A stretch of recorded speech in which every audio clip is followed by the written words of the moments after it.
What is up, guys, and welcome back to another 22 Noobs Try to Survive a Certain Racetrack. Today, we have the Belgian Grand Prix. Once again, realistic damage, strict corner cutting rules, but today, we have heavy rain. So let's see how all these guys survive. 5 red lights, and away we go for the Belgian Grand Prix. This is going to be a challenge for the most expert of, or most, I don't know, experienced of driver. Heading into turn 1. We are down to 19 runners already. Do I hear 18? I'm going to pull off to the side because honestly, I want to see all these crashes happen. Like you guys know. You know the story by now. And wow, there's been a big one between the Mercedes and the Ferrari on the run up to our Rouge. We've already lost about 5 cars now as we head up through the first sector. Haven't even got out of the first sector and we're down to 15 runners. This is diabolical. And not just for the noobs. This is diabolical for everyone. If you don't know, driving in the rain on F1 2016, it's just an entirely new challenge compared to some of the other games where, you could pretty much drive within a few seconds of dry times, but wet weather racing is completely different to dry running. There's just absolutely no grip. You can lose the car at any moment in time. Going through high-speed corners, you can lose the back end. And when you add no assist to that as well, I honestly expect maybe only 3 or 4 people to finish at best. Because we ran at Baku, we only finished with 2 people. This is Spa, 2 laps longer, I might add. And heavy rain. Honestly, yeah, I'm really going to be surprised if more than 5 people finish in this Grand Prix. And coming to the second half of the lap, we've already found our way to the lead of this race. We've already lost half of the runners in the Grand Prix. And we've had one of the most slowest laps ever because we slowed up, we allowed people to go through. We're actually doing that now, letting the race leader go through. I didn't want to romp away with the race. I wanted to carry on and have a little bit of a battle with some people. So we'll see how that goes with the Sauber driver of, I don't know, it's just a bunch of letters and numbers and blah blah blah. So yeah, Spa, it's a very tricky track, especially in the rain. You can lose the back end everywhere. Traction is going to be really horrible to manage, especially coming up our Rouge. The car is just fishtailing everywhere. It's so hard to keep under control. And for people who are running a low downforce setup like I might be, you have even less of that stability. So it's going to be absolutely mental to see how these guys control these cars and keep themselves in the race. Corners like this where we're going from really high speed, like 200 miles an hour, down to third gear speeds of 90 miles an hour. That's going to be heavy lockups, and then on the run into the bus stop section, and even this section here, like, you're going to lock up because you've just got no ABS on, and it's just so easy to do, especially when you're trying to find just a few extra meters in terms of performance and just trying to overtake other people. And if you're a noob yourself and you need that racing line, you're going to have absolutely no idea where to brake, and you may go straight on into a barrier or something like that. So the challenge is real around this racetrack, and we're going to see some of the best drivers in this lobby come to the top in under 3 or 4 laps time. But yeah, we'll have to wait and see. I think that Sauber driver that I was just toying with kind of... Oh, I've made a noob of myself now into the bus stop chicane. I just went a little bit too deep, tried to turn in at a too high of a speed, I guess, and just lost the back end there. Looked like a handbrake turn into the bus stop. I don't think I've ever done that before. The Ferrari has gone off as well.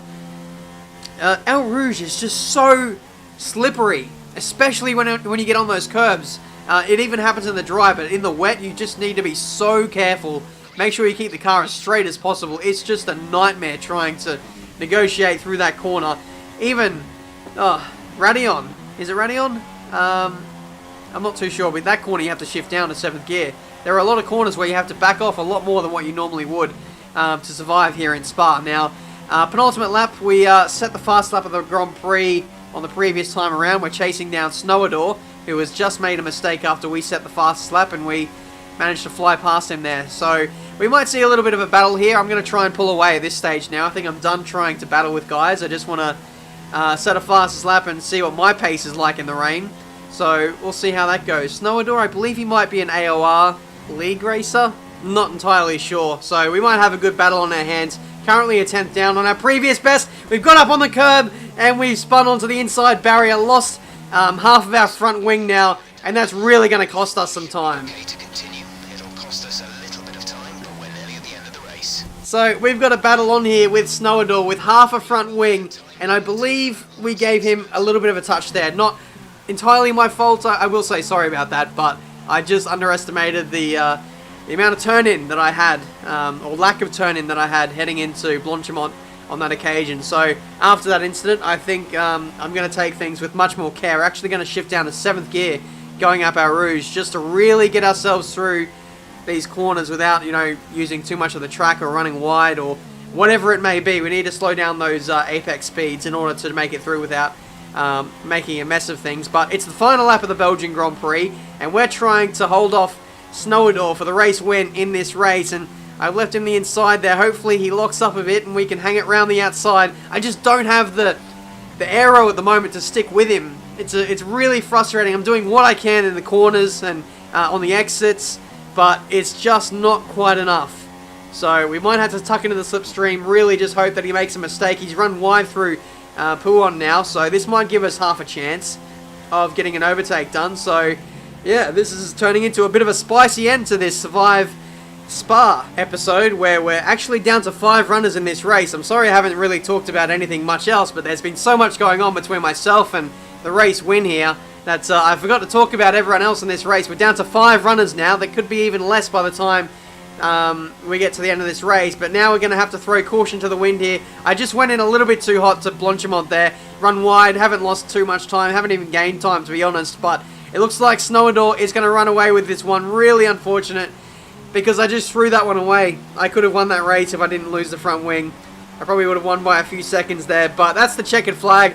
We have survived Spa, and man, that was a tough race. Even for me, I will admit that was very tough to survive. So to everyone who is still in this race, congratulations. Jimmy00, congratulations. You have survived Spa. Only 2 others now we are waiting on to cross the line, and that will be the complete roster of what started off as a 22-man grid. We're down to 5 runners. Top Banter 07, who took us out in the previous race in Canada, he's managed to survive, so he's managed to turn his fortune around. He's very, very shaky heading through the just the 3rd sector of this Belgian Grand Prix circuit. Let's spur him on here to get through without crashing, please. Now that everyone's watching, the pressure well and truly is on, and you can feel it. He's just very, very tense, trying to slow it down, keep it calm. Yeah, just, it's mental. Like, if you can just survive that first sector, first lap, you will get through that. It's just like everyone has that rush of blood when they're in these open lobbies. They just want to get to the front as soon as they can. It doesn't matter like what they do. They just want to get to the front and try and win it on the first lap. That's not how it goes. You got to take it calm. But there we go. That has been this race, guys. Survive Spa. If you want to see any other tracks, be sure to let me know down in the comments. I'm having a lot of fun making these videos and doing a lot more open lobbies with you guys. So once again, if you want to get involved, follow me on Twitter, and we will get some online races going. I might revert back to some normal races where things can be a little bit more forgiving for you guys. I might turn assists back on. I do have some older open lobby footage I can use, so I might tap into some of that. But yeah, in terms of Survive series, let me know where we should go next. Thank you guys so much for watching, and thank you so much for the support on this series. It's been absolutely mental. The first few videos have just absolutely blown up, so I can only say thank you so much for that. Subscribe to the channel if you're new to see plenty more F1 2016 videos. And until the next one, guys, I'll see you next time.